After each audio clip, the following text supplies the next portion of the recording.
Error handling allows us to let the script continue running even if there is an error.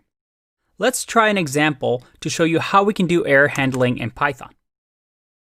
Let's say we wanted to create a program that allows us to take a user's input. Let's say that we ask the user for an age. So we use the input prompt and say, what is your age? And then here, all we're going to do is just print the age. Nice and simple program. If I run this and I type in, let's say 10, there you go. Everything is working. But what if I didn't enter a number and I go like this? Well, that still works, but is that what I wanted to do with my program? Maybe I wanted to enter the age and calculate if they can play the game or not, whether they're 18 and over. How can we fix this? Well, one thing we can do is just to wrap this in an int, right? So we convert whatever the user gives us into an integer. So that if I run this and I type this, I get an error, a value error. Invalid literal for int. I'm trying to convert this into an integer, but it's telling me that's an error. I can't do that. So how can we fix this? With error handling. In Python, we can do it this way. We have the try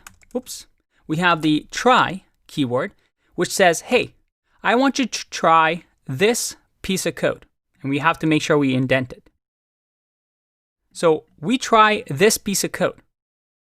Now, anything that happens inside of the try block, I'm able to handle, see where handling is coming from errors, with the except keyword.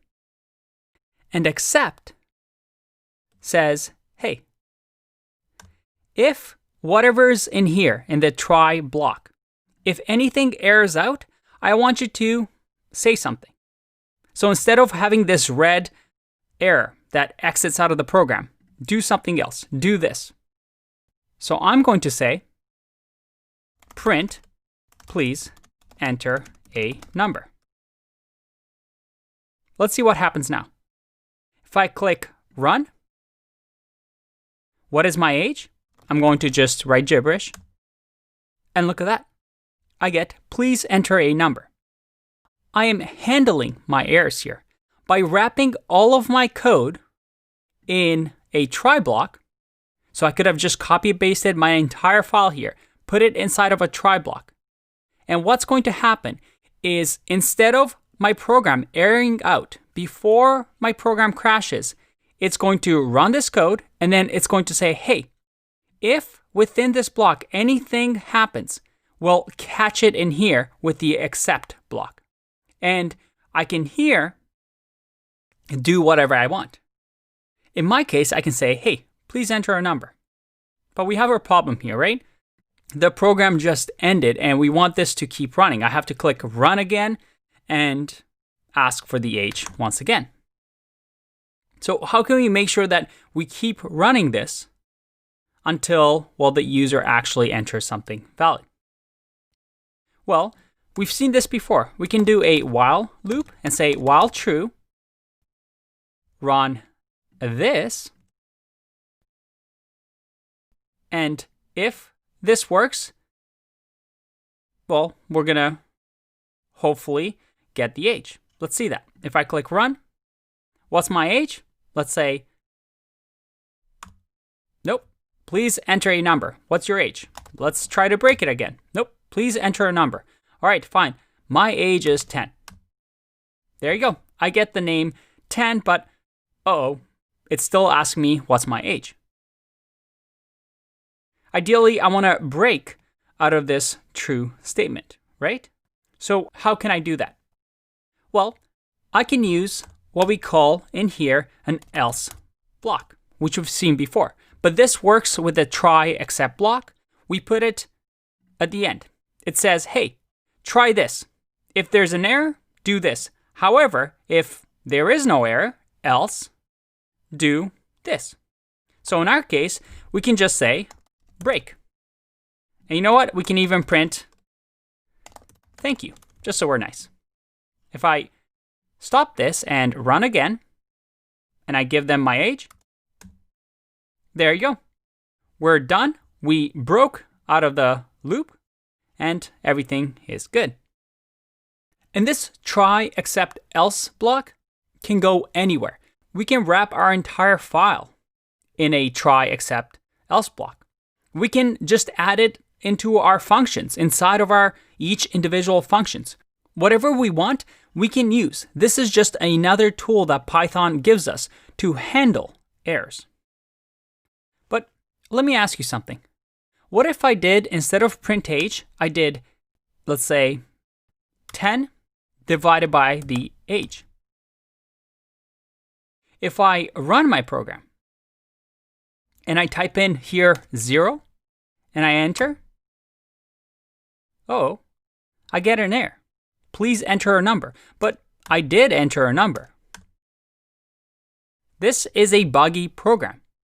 Although I'm typing a number, it's still giving me the same error message. So how do we handle this? How do we handle different errors? One where it is a value error, and another one that is obviously a zero division error. Well, in the except block, I can simply give it what type of error I want to handle. And remember, these are built-in errors in here that I can just copy and paste. So in my case, I want to say this is for a value error. So that if I run my program and I type in 0, I get my error. This except block only accepts value errors. Any other errors, it does not care about. So what can we do here? Well, one option is to copy here and say, hey, let's add another except. And in this case, I want a zero division error. In case a user enters 0, you can say, please enter age higher than 0. So that if I run this now, and I do 0, I get, please enter age higher than 0. If I do some gibberish, I get, please enter a number. If I finally enter a number, look at that, thank you. Everything is working. Now here's my question. What happens if we enter another value error here?